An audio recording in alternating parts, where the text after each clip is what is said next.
माया की माया अपरंपार, परंतु माया खुद नहीं जानती हैं उनकी माया कितनी है। ये बहन मायावती जी के लिए आम जनता की आवाज है। मैं आरडी भारती और आप देख रहे हैं बिहारी सुल्तान। बहन मायावती जी को रोकने के लिए, राजनीति में ताकत में नहीं आने देने के लिए तमाम मीडिया एक्टिव हो चुकी है और सोशल मीडिया के एक्टरों से सावधान हो जाएं। सोशल मीडिया के वे एक्टर जो आपको उलझाना चाहते हैं, फंसाना चाहते हैं, उनसे बच के रहें। ये बहुत बड़े दीमक लग गए हैं। अगर आप बिहारी सुल्तान चैनल पर आ ही गए हैं तो 5 मिनट रुककर थोड़ा सा सच जान लीजिए कि बहन मायावती जी, आकाश आनंद और बसपा के खिलाफ कौन कौन सी साजिश रची गई है। बहुजन समाज के उन तमाम गुमनाम हीरो को मैं हार्दिक धन्यवाद दे रहा हूं जो हमें, हमारे चैनल को आर्थिक सहयोग दे रहे हैं। आपका आर्थिक सहयोग आ रहा है, हमें खुशी है कि आप हमें पीठ ठोक रहे हैं। लेकिन मैं बता दूं, दुख इस बात का है कि कांग्रेस पार्टी की जो राजनीति है काफी खतरनाक हो चुकी है, क्योंकि उन्होंने अपने महिला नेताओं को महिला न्यूज एंकरों के पीछे लगा दिया है। जैसे कि रागिनी नायक वर्सेस चित्रा त्रिपाठी, आप देखते होंगे सोशल मीडिया पर। और बहुजन समाज के लिए जो कांग्रेस का साफ संदेश है, अगर वोट देते हो तो कांग्रेस को दो, अन्यथा वोट किसी को मत दो। कांग्रेस ये कह रही है बहुजन समाज के लिए। बहुजन समाज में बहुत सारे सोशल मीडिया के एक्टर हैं जिनका अपना जमीन पर कोई पकड़ नहीं, कोई राजनीतिक पृष्ठभूमि नहीं, ना किसी आंदोलन के वो हिस्सा रहे, ना आम जनता के लिए कभी कुछ किया। बहुजन समाज के लिए तो किया ही नहीं। मैं नाम गिनती करवा देता हूं, भले ही बुरा लग जाए, लेकिन मैं बता देता हूं कि शुरुआती दौर में इंडियन जस्टिस पार्टी के पूर्व अध्यक्ष डॉक्टर उदित राज, जो अपनी पार्टी को भाजपा में विलय किए, 5 साल भाजपा के सांसद रहे, भाजपा ने भाव नहीं दिया तो वो कांग्रेस में चले गए। उनका काम है केवल बहुजन समाज को बरगलाना। और उसके बाद आम आदमी पार्टी के नेता जिन्होंने 22 प्रतिज्ञा ली थी बाबा साहेब भीमराव अंबेडकर जी के बारे में, जो उनकी 22 प्रतिज्ञा है। राजेंद्र पाल गौतम जो मंत्री भी हुआ करते थे दिल्ली सरकार में, आम आदमी पार्टी के नेता थे। बाद में वो कांग्रेस ज्वाइन किए और फिर वही ब्रह्मा विष्णु महेश के चरणों में आ गिरे। मैं आगे भी बताने जा रहा हूं, जैसे कि प्रोफेसर रतनलाल है, प्रोफेसर रविकांत हैं। इन तमाम लोगों की राजनीतिक जमीन नहीं है। ये तमाम लोग सोशल मीडिया पर एक्टिव हैं। आप इन्हें एक्टर कह लें, इन्फ्लुएंसर कह लें, जो नाम देना है आप दे सकते हैं।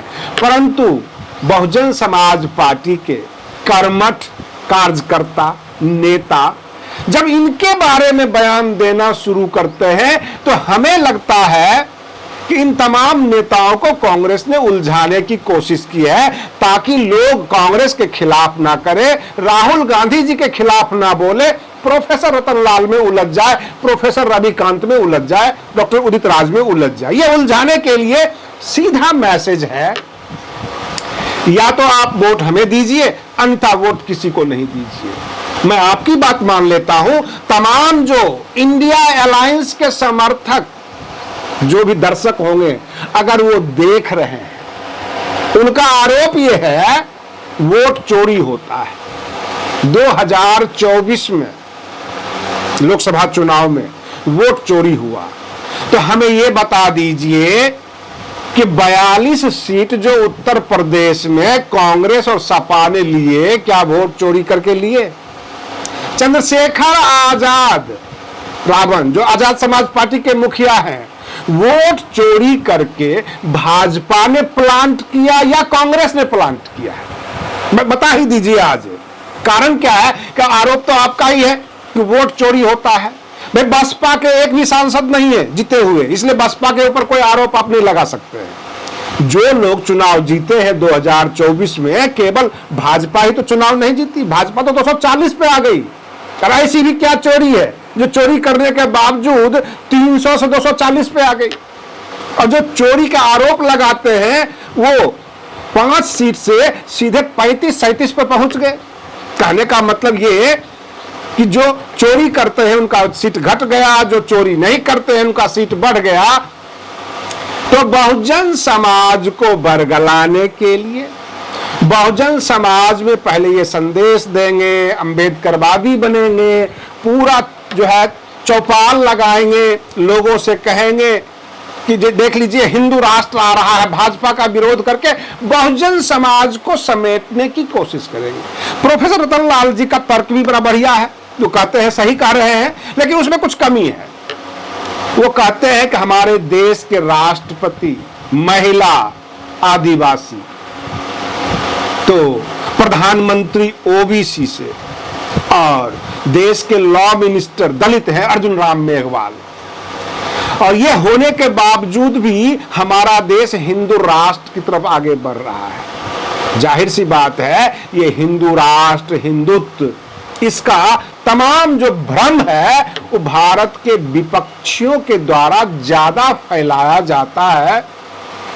और मैं तो बहुजन समाज पार्टी और उनके जो हाई कमान है उन्हें मैं एक सलाह दे देता हूं अपने चैनल के माध्यम से कि जिस तरह कांग्रेस बहुजन समाज के कुछ सोशल मीडिया के एक्टरों को इकट्ठा कर लेती है, अपने पार्टी में ज्वाइनिंग करवाती है, फिर संदेश दिलवाती है, क्या बहुजन समाज पार्टी के जो नव नियुक्त राष्ट्रीय संयोजक हैं आकाश आनंद जी, कुछ जटाधारी ब्राह्मण उनको बसपा में ज्वाइन करवा के और इनके पीछे लगा दें, फिर ये उसका विरोध करते रहेंगे, बसपा बची हुई रहेगी। बहन मायावती जी पे जो टारगेट होता है फिर उन ब्राह्मणों के ऊपर टारगेट होना शुरू हो जाएगा।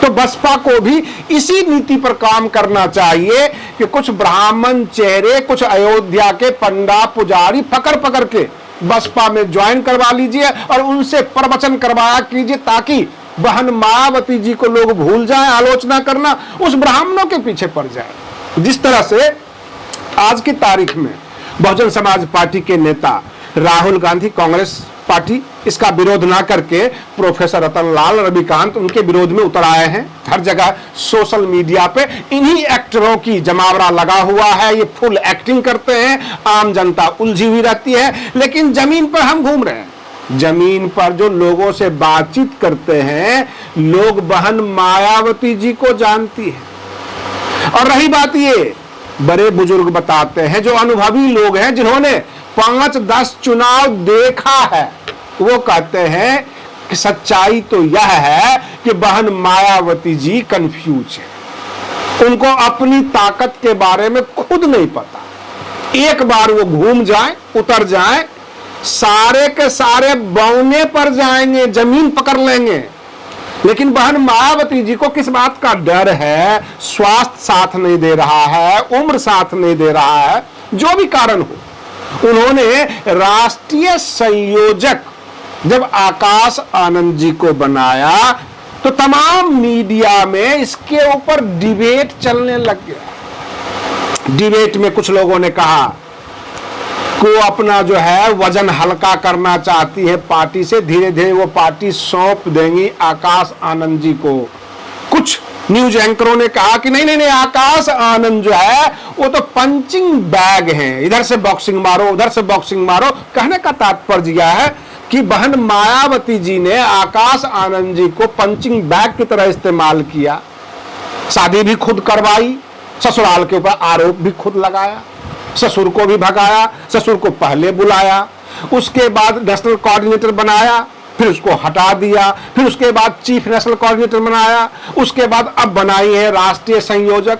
तो बहन मायावती जी आकाश आनंद जी को पंचिंग बैग बना दिया है, ऐसा न्यूज एंकरों का आरोप है, उनके कथन है।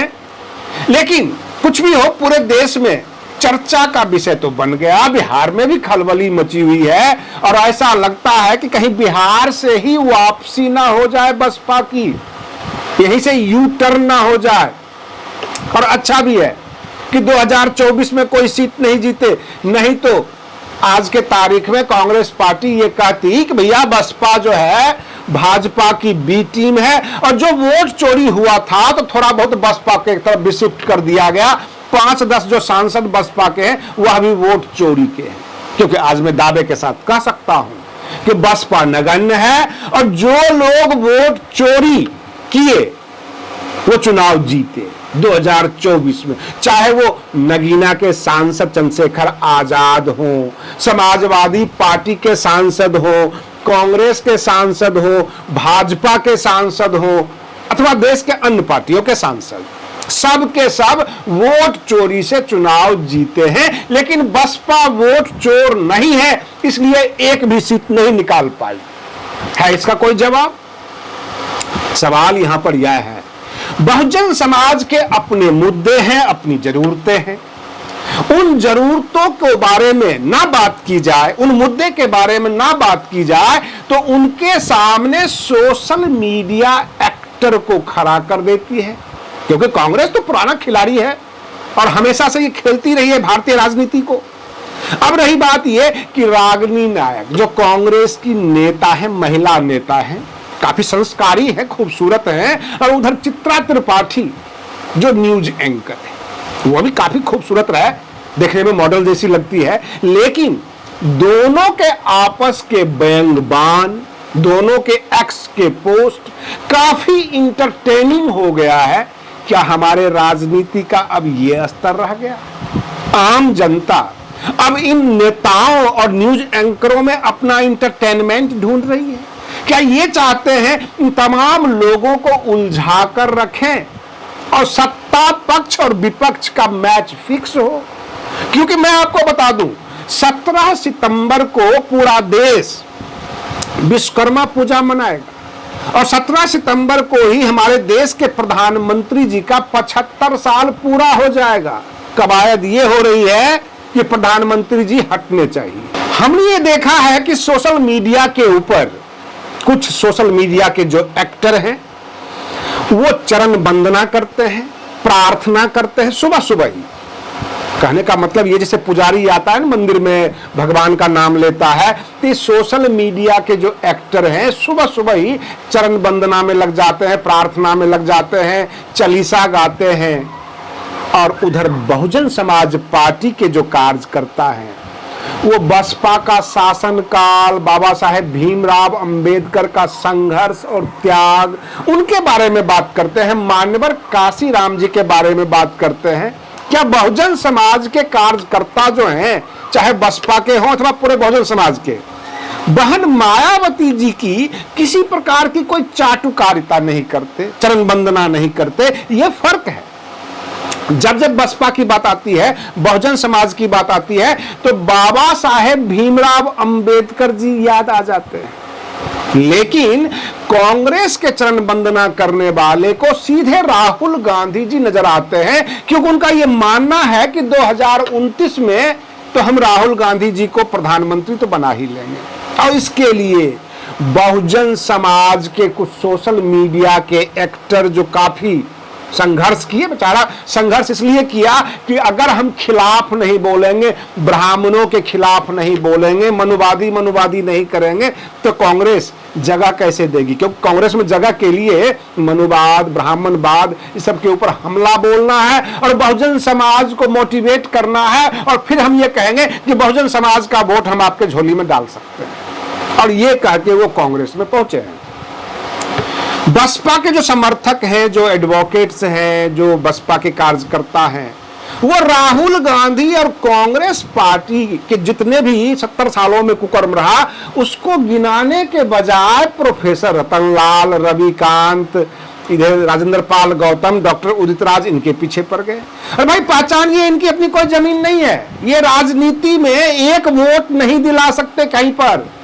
और जो बातें मैं आपको फैक्ट बता रहा हूं कि बहुजन समाज पार्टी एक एकलौती ऐसी पार्टी है पूरे देश में जिनके कैडर वोट टस से मस नहीं होते। क्योंकि सर्वे में यह भी निकल कर आया है कि 2014 में जब प्रधानमंत्री नरेंद्र मोदी की एंट्री होती है तो बहुजन समाज का एक बहुत बड़ा वोट बैंक भाजपा की तरफ शिफ्ट कर गया। वह वोट बैंक लाभार्थी था, जिसको लाभ चाहिए था, 5 किलो चावल गेहूं चाहिए था, थोड़ी थोड़ी सुविधाएं चाहिए थी, वो तमाम वोट बैंक बहुजन समाज का भाजपा की तरफ मूव कर गया। अब भाजपा से उसका मोह भंग हुआ, एंटी इनकम्बेंसी हो रही है जगह जगह। वो वापस जब आए तो किस राजनीतिक दल के खाने में गिरे?